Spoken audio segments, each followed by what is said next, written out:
Welcome everyone to today's podcast episode. We're excited to have Mr. Pratik with us, an expert in ERP and business transformation. And we are diving into a topic that every business leader should care about: how ERP solves the top 5 construction site challenges. So, if you're in the construction business and battling delays, budget leaks, or mismanaged teams, you're not alone. Today, we are revealing how ERP helps solve the top 5 on site challenges, the kind that costs you time, money, and peace of mind. So, Mr. Pratik, the very first question that I would like to ask you would be, why do construction projects derail despite solid planning? Thank you, Nishad, for having me in this podcast. Right. You have touched upon a very irritating nerve for most business owners in this particular industry.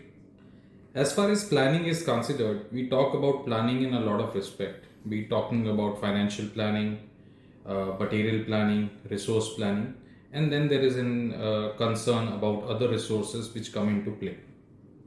However, as we talk about the financial planning, the overshooting of budgets is definitely taking away all the profits of a construction company. And these overshooting of budgets can be due to bad planning.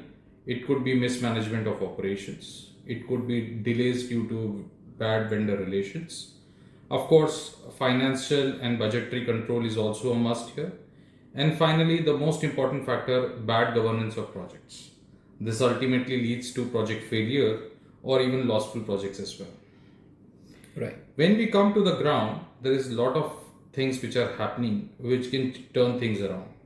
This could be delay in procurement and actually receipt of items. There could be quality control issues. There could be late updates to receiving as well as consumption of material on the site. There could be overlapping of jobs. There could be delay in inspection and verifications. Hence, the teams on the site, be it the supervisors, engineers, or specific contractors, and it could be inventory team as well, they often work in separation, and this creates a big gap. Exactly. However, once we are talking about ERP, we aim to collaborate and bring them together. So we are talking about essentially each and every processes, each and every operations of the organization to be centralized in nature and also integrated with each other.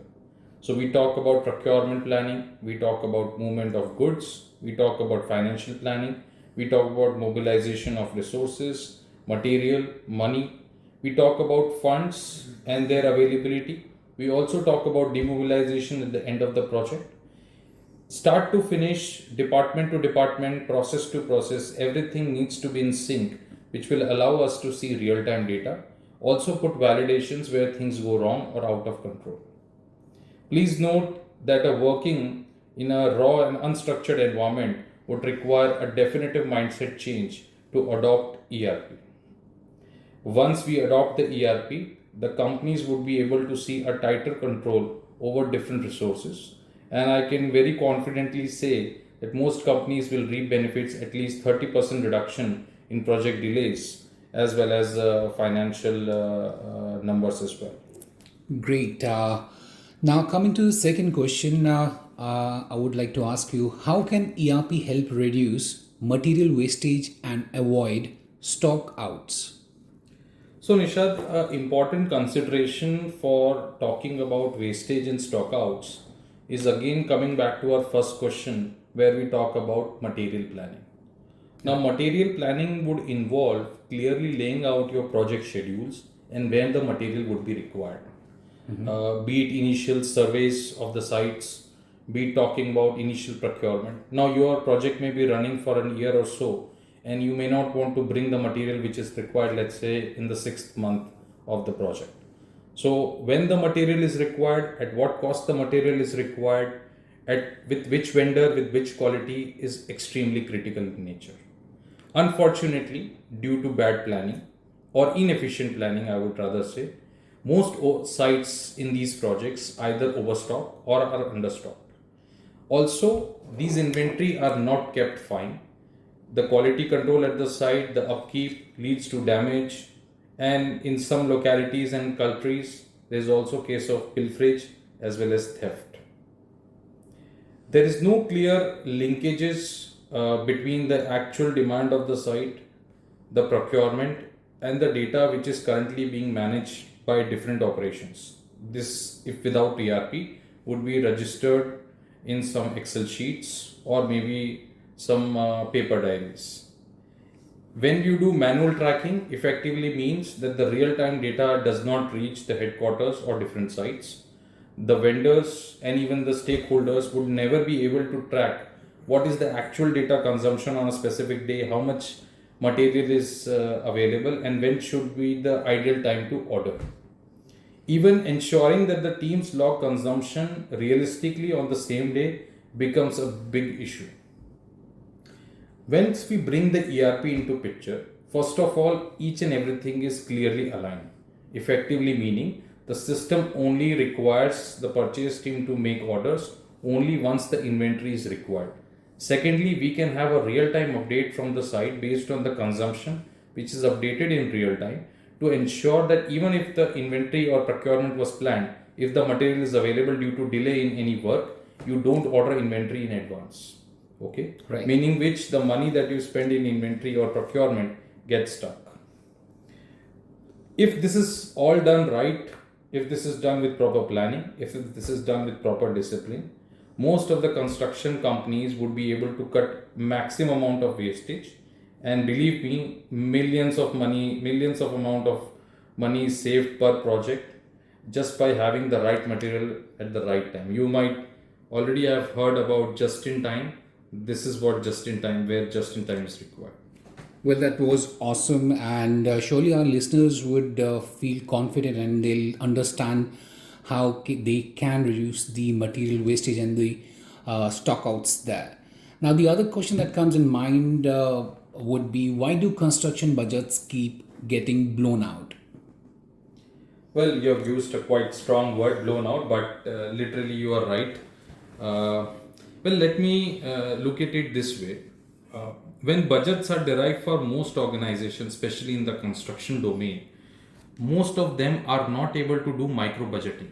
Their focus always remains on macro budgeting, which can, let's say, focus on what are the items being required, how much quantity is required. But when we go into the micro level, you essentially need to say which jobs, which BOQ items, starting in which schedule would require how much material. So a requirement of a cement may be 100 kgs over the throughout the project, but you may not need it on day one, right?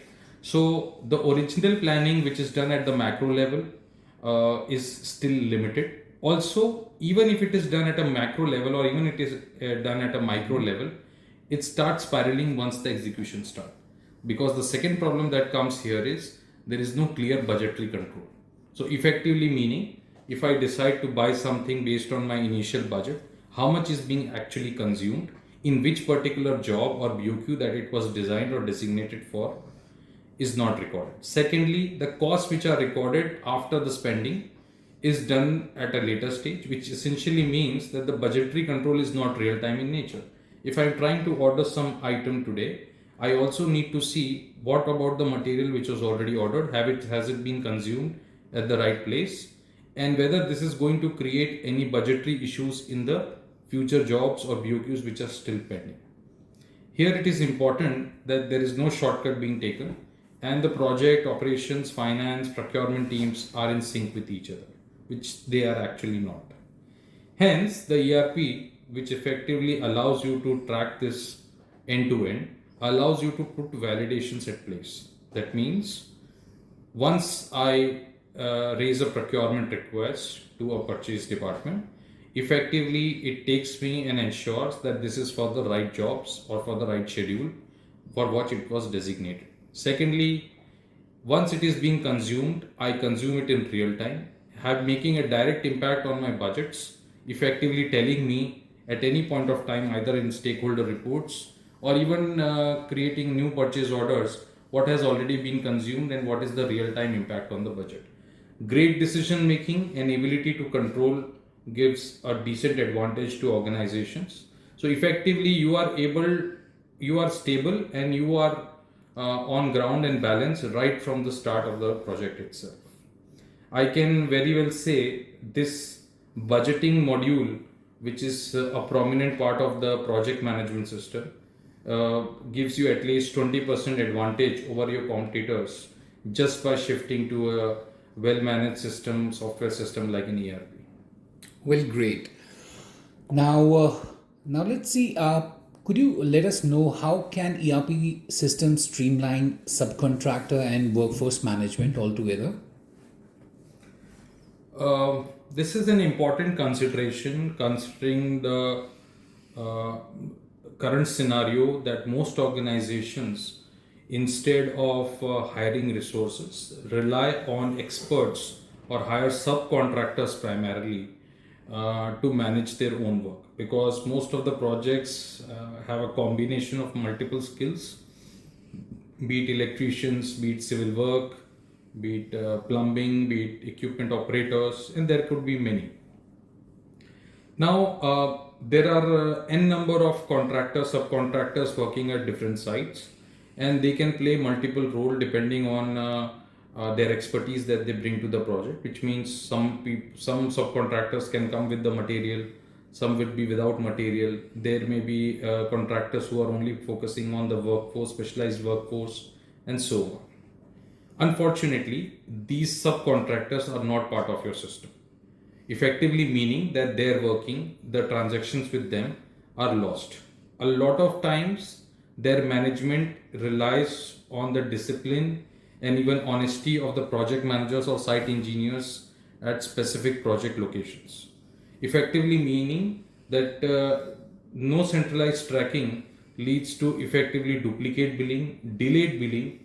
There are often a lot of disputes which happen, and there are also cases where some contractors resist structured reporting so that they can hide their inefficiencies or even trick us in accepting something which is ethically not correct.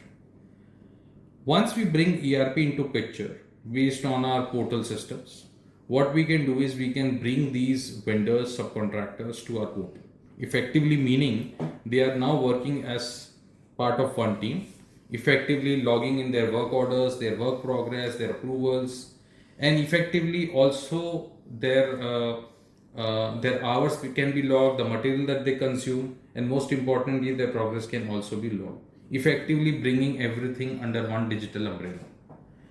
Even as simple as a billing dispute, which is a very common occurrence in countries like India, you could genuinely imagine that 70 to 80% problems are solved within days of the implementation. Right. So now, could you please let us know, is ERP realistic for field teams and that too on the go? Actually, yes. I mean, I would say since a long time now, most field work related organizations were large in number, and a considerable investment has gone to such companies, be it oil exploration companies, construction companies, who often used to work in remote environments, difficult places, and where communication and updates became quite difficult and cumbersome. However, with the advent of fast internet connectivity across the globe now, this distant dream has become a reality now. Nobody can actually say that I cannot communicate or I cannot report my work or I could not access this particular software on the cloud and so on. Most places the communication is quite good and fast. These days, most companies who are currently unorganized, they either use some kind of messaging softwares like WhatsApp, quite common, verbal communications, or maybe SMSs to report the progress of the work, and even reporting updates related to material consumption or receipt of bills from vendors, subcontractors. Unfortunately, because of this communication going on into multiple platforms, which are definitely not connected to your organized manner, there is always a case of unverified data. Again, real time was always an issue. Now you are also considering situation where the data and the records and the documents are not kept correctly. Validations are not provided. A vendor whose contract value was $100 could submit a bill for $110, and it would take additional time just to verify and discuss with him to close this matter. There are a lot of blind spots here. Initial training issues can also impact this situation. And there is another level of problem which probably is reducing these days, is a lot of non-tech users who take a lot of time to adapt quickly with the new systems in place. ERP systems, beyond the conventional use by desktops or laptops, can be available on mobile apps, which is the most easy and user friendly for these kind of users. Their role is quite limited, and these mobile apps with great user interface can actually allow them to very conveniently upload site photographs, update inspections, log their progress of the work, update material consumption, and so on. These days, some remote sites which are still away from internet or weak connection, we can also offer offline capabilities where you can upload everything, and then over a period of time, once the systems sync, then the data can be updated as well. We have seen that especially the field teams which you have talked about, there is a 50% rate of improvement in terms of real-time data, and even approvals which are required at the ground level, who are quite distant from the headquarters, to make the work go faster. And this has a significant impact in ensuring that your projects run on time. And when it runs on time, you know the real-time data, you know the project is on time. Ultimately, a win-win situation for all the stakeholders. All right. Thank you, Pratik, for the complete insights on the top 5 construction site challenges. And yes, that was much about today's particular podcast. And if you're in a construction business and battling delays, budget leaks, or mismanaged teams, for any further consultation, you can drop us a mail at sales@apogent.com. Till next time, take care and have a great day ahead. Thank you, Nishad. Thank you.